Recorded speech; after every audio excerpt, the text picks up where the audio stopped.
Imagine the money it takes to run a non-profit. It's been 2 weeks since Spain lifted the trophy. The parade's over, the highlight reels have stopped trending, and now that the noise has died down, the actual numbers are starting to surface. $13 billion. That's what FIFA's 4-year cycle is closing in on, now that the dust has settled on the tournament. Not from taxes, not from donations, from soccer. That's bigger than the market cap of several publicly traded companies you've actually heard of. Except FIFA answers to no shareholders at all. And here's the part that should stop you. FIFA legally cannot keep that money. It's registered as a non-profit in Switzerland. No shareholders, no dividends. Every dollar is supposed to go back into the game. So if that's true, if FIFA genuinely can't keep the money, here's the question that should bother you. The prize pool, the money that actually goes to teams and players, is only about 10% of what FIFA makes. So where does the other 90% go? That's the question we couldn't stop thinking about. Because it's easy to say FIFA reinvests it. It's a lot harder to actually prove it. So we went and pulled FIFA's own budget documents, line by line. And what we found is either the most boring answer in sports business or one of the most quietly effective PR operations disguised as charity, depending on how you look at it. Today, we follow the other 90%. Quick recap, because this is where the question actually starts. The prize pool for this World Cup was $871 million. Every team got at least $12.5 million just for qualifying. The champions took home $50 million. Against $13 billion in total cycle revenue, that prize pool is roughly 6 to 7%. For context, $13 billion is more than the entire GDP of some small nations that actually compete in this tournament. Even if you're generous and count every dollar FIFA spends on team services and club compensation as prize money adjacent, you're still under 15%. So the question checks out. Something like 85 to 90% of FIFA's money is going somewhere else entirely. The question isn't whether that's true, it's what somewhere else actually means.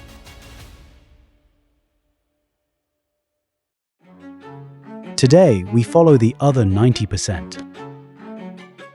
According to FIFA's own published cycle budget, the single biggest expense isn't prize money. It's staging the tournaments themselves. $7.6 billion across the cycle, just running events. The 2026 World Cup alone eats $3.8 billion of that, covering everything from stadium operations to broadcast production to security. Break that down further, and FIFA's own 2026 operational spending looks like this: $1.12 billion on operations, $1.02 billion on prizes and related costs, $813 million on team services, $421 million on venues and competition management, $302 million on communications and marketing, $86 million on administration. Then there's a line item most fans have never heard of, the Club Benefits Program. $355 million paid not to countries, not to players, to club teams. Because when Kylian Mbappe leaves Real Madrid for 6 weeks to play for France, Real Madrid is taking on injury risk and losing a player mid-season for zero direct benefit, a real hit to a club's investment in that player's value. So FIFA pays clubs roughly $5,000 per player per day at the tournament, just to compensate them for the disruption. In 2022, Manchester City topped that payout table, paid out more than any other club on earth for players it didn't even control during the tournament. That's a real, traceable use of the money. Not glamorous, not something that trends on social media, but real. Here's the part FIFA leans on hardest in its own messaging: development spending. And here's a comparison to hold on to before we get into the numbers. England's Football Association is older than the automobile. Professional leagues, world-class academies, billions in annual revenue. It gets one vote at FIFA's Congress, the body that elects FIFA's president and approves its budget. A small nation with a few hundred registered players and barely a functioning domestic league also gets one vote. Same weight, every 4 years. Keep that in your head, because it's the key to understanding where the development money actually goes and why. Roughly $3.9 billion across the cycle goes toward what FIFA calls development and education programs. $2.25 billion of that specifically earmarked for FIFA Forward, the program funding its 211 member associations and 6 continental confederations. The mechanism is called FIFA Forward. Every single national federation, whether that's Spain or that small nation we just mentioned, gets a guaranteed $8 million every 4 years under the current program, called Forward 3.0. Every continental confederation gets $60 million across the cycle to fund regional development. On paper, that's the entire pitch for FIFA existing as a non-profit in the first place. Extract money from the biggest markets, redistribute it to the smallest ones, grow the sport globally. Think of it like FIFA treating global football as one shared portfolio, propping up the valuation of the smallest leagues using revenue pulled from the biggest ones. And here's where it gets genuinely uncomfortable to argue with, because the counter-argument writes itself. 211 countries, 4 years. Even generous funding sounds enormous as a lump sum and modest the moment you divide it.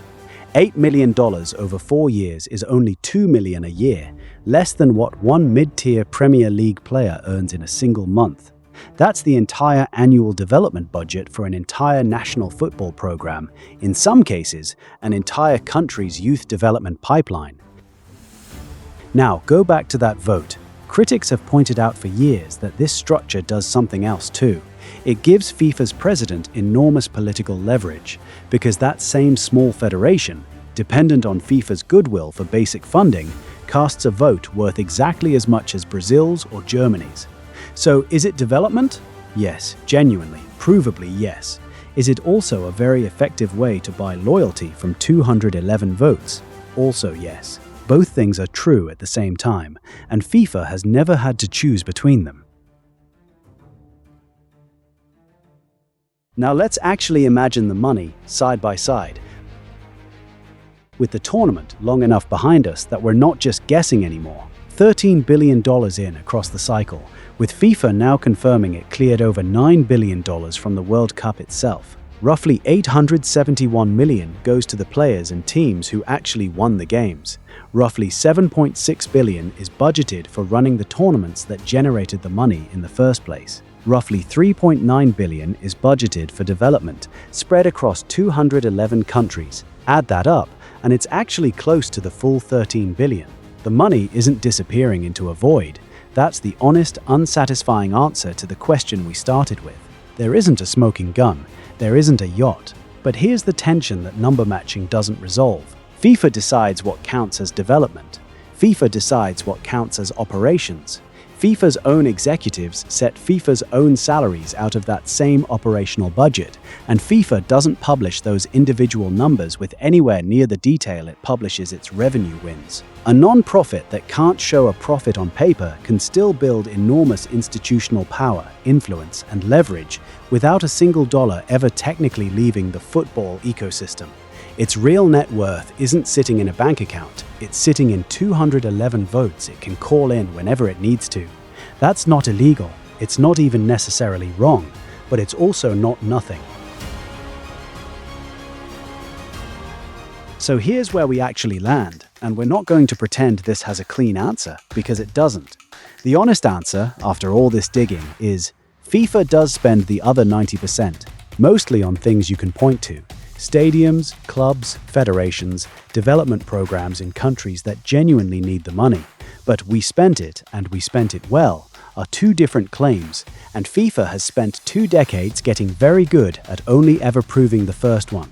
The World Cup made $13 billion this cycle. Almost none of that money is missing. All of it is, technically, accounted for. FIFA spent $3.9 billion this cycle, earning goodwill in 211 countries. Every democracy on Earth has a name for that kind of spending. They call it a re-election campaign. FIFA calls it development. That's not corruption. FIFA would tell you that's just good governance. We'll let you decide which one it actually sounds like.